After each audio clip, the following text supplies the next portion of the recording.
Hello to my beautiful people of the internet. It is another beautiful day, and we are discussing Mars. And today we are discussing Mars and Cancer, or Mars in the fourth house.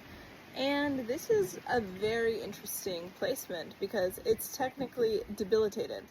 But I always say that I love debilitated planets because they teach us the most and they have the most potential to grow and change and for us to become wise. But it is a tough journey because this Mars is going to put a lot of energy towards lessons that we were taught early in life. And there's a defense of kind of the social contracts that we have with people. You know, how we relate to others, but not in the feeling sphere, more in the sphere of my ideas about how we are supposed to relate to one another. And really, the only thing we owe one another is honestly love. But if that's too much, honor.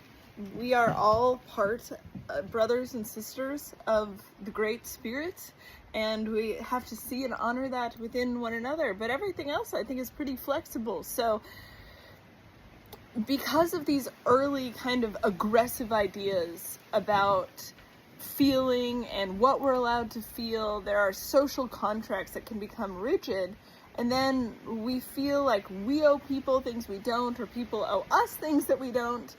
And what has to be transformed for this placement is what we are in the world in terms of what we're here to revolutionize. Not our everyday, like, serving society, but more like, what is our revolution?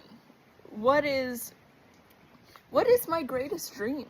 What do I really want out of this life? Like, maybe our revolution is to go be a nun, or maybe our revolution is to work on Wall Street. I don't know, but what is the one thing that you could have in this life? Like, if you really let your heart say it and pursue that, and you don't owe anyone else anything else because God put that idea inside of you, and that is your truth, and that is God's will, and you can trust that. And there is no other thing that you have to do. And so I hope that is helpful, and you should continue following this journey, and you should totally get a reading from me because you love astrology and me, and you want to support me on this journey. Okay, thanks everybody. Bye!